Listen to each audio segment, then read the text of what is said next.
சரி, நான் எனக்கு ரொம்ப சந்தோஷம். ஆனாலும் நம்ம இதுக்கப்புறம் அவங்களால வந்து அடிக்கடிக்கு வர முடியாதே அப்படின்ற ஒரு வருத்தம் இருந்தது. சரி, நானும் என்னுடைய தங்கச்சியும் பேசிக்கிட்டோம். ஆம், நெறைய ஜெபம் நடந்தா இங்க நல்லா அப்படின்னும்போது, வார வாரம் சண்டே சர்வீஸ் இங்க நடக்கும். வெள்ளிக்கிழமை ஜெபம் நாங்களே எங்களுக்கு ஃபாஸ்டிங் பீரியட் நடத்திக்கிறோம். மாசத்துல ஒரு முதல் சனிக்கிழமை ஒரு ஊழியக்கார ஐயா இங்க வந்து பிரேயர் நடத்துறாரு. அப்படி இருக்கும்போது, அ நஸ்ரீன் சார் கூட இங்க நெறைய இடங்கள்ல நடத்திட்டு இருக்காங்க. பட் நமக்கு வந்து நடத்துவாங்களான்னு தெரியல. அப்படின்னு சொல்லி எங்களுக்குள்ள நாங்க பேசிக்கிட்டோம். ஆனா சார் கிட்ட வந்து நான் அத வந்து பேசல. நான் அது எனக்கு தோணலையா என்னன்னு தெரியல. இல்ல ஒருவேளை அவங்களால வர முடியுமா?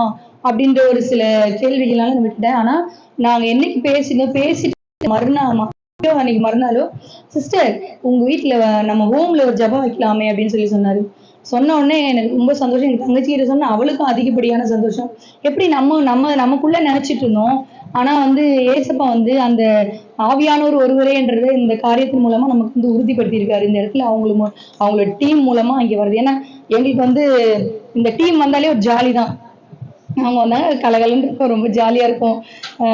இங்க முதியோர்களுக்கும் ஒரு சந்தோஷம். இன்னொரு விஷயம் என்னன்னா, அது ஆகாரத்துக்காக நான் சொல்ல வரல. எங்களுக்கு வந்து எந்த பாரமும் கொடுக்க கூடாதுன்னு சொல்லி எல்லாமே நாங்களே எங்களுக்கு ஒரு மாதிரி இருக்கனால நம்மளை தேடி அவங்க வந்து நமக்கு எல்லா உபகாரங்களும் செய்யறாங்க. அவங்களாதான் நாம உபசரிச்சு அனுப்பணும். ஆனா அவங்க வந்து எல்லாமே செய்யும்போது எனக்கு ஏசப்பா தான் அவங்களுடைய ஊழியங்களையும் அவங்க குடும்பங்களையும் அபரிவிதமா ஆசீர்வதிக்கும். இப்போ அது எனக்கு சங்கடமா இருந்தாலும் கர்த்தர் அவங்களை உற்சாகப்படுத்தி எங்களுக்கு செய்யும்படி அவர்களுக்கு அந்த ஒரு யோசனை அவங்களுக்கு கொடுத்துருக்காங்க. கர்த்தருக்கு கொடான கொடி ஸ்தோத்திரம். அது இல்லாம இங்க அந்த அம்மா உட்காந்துருந்தாங்களே அவங்க பாத்தீங்கன்னா அப்படிதான் பாதி எனக்கு ஹை ப்ரெஷரை ஏற்படுத்தினாங்கன்னா அதிகப்படியா எனக்கு சிரிக்க வைக்கிறது அந்த அம்மா சொல்லு எல்லாத்தையும் சொல்லு 50% எனக்கு என்னைய வந்து சந்தோஷப்படுத்தினா 50% எனக்கு பயங்கர வந்து இது பண்ணுவாங்கன்னு. அவங்களுக்காக நீங்க ஜெபித்துக் கொள்ளுங்கள். அவங்களை குறிச்சுதான் ஒரு ஆடியோ கூட நான் ஜஸ்டின் சாருக்கு அனுப்பி ஜெபிக்கணும், அவங்களுக்காக ஜெபிக்கணும் பாரப்பட்டு. ஏன்னா அந்த குடும்பமே அவங்களை வேணாம்னு சொல்லிட்டாங்க. ஒரு 5 மாசம் அவங்க வந்து இங்க இருக்க மே மாசம் 1ஆம் தேதி வந்தாங்க. கூட்டிட்டு வந்து விட்டது அவங்க பிள்ளைதான். இப்படி ஒரு குடும்பம் இருந்து கூட அவங்கள வேண்டாம்னு சொல்லிட்டு செத்தா நாங்க எங்க கொண்டு போய் வைப்போம், எங்களுக்கு வேண்டாம் பாத்துக்க அந்த வார்த்தைகளை சொல்லிட்டு அவங்களை அப்படியே கை கழுவி விட்டுட்டாங்க. இதை ஏன் சொல்றேன்னா சிம்பத்தி கிரியேட் பண்றதுக்காக சொல்லல, அவங்களுக்காக ஜெபிங்க. ஏன்னா அந்த உள்ளமும் வந்து நான் பெண்கிட்ட பேசணும், தன் பிள்ளைகிட்ட பேசணும், தன் கணவர்கிட்ட பேசணும் அப்படின்ற ஒரு எதிர்பார்ப்பு அவங்களுக்குள்ள இருக்கு. இந்த ஒரு புத்தி பதிலச்ச நிலைமையிலையும். ஆனா யாருமே அவங்ககிட்ட பேசுறதும் இல்லை, அவங்கள பராமரிக்கணும் அப்படின்ற ஒரு இது இல்லை. இப்படிப்பட்ட சூழ்நிலை யாருக்கும் வரக்கூடாது, அதற்காக ஜெபித்துக் கொள்ளுங்க. 2வது எங்க சித்தி வந்து இறந்து ஒரு 10-15 நாள் கழிச்சு இவங்க வந்தாங்க. அவங்க 21ஆம் தேதி இறந்தாங்க, 1ஆம் தேதி 10 நாள். அது எங்களுக்கு பெரிய துக்கமா இருந்தது.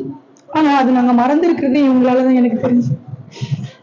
ஏதாவது ஒரு காரியம் எங்களை சிரிக்க வச்சு இந்த முதியோர்கள் நடத்துறதுனால அநேக துக்கங்களை என்னால மறந்திருக்க முடியுது.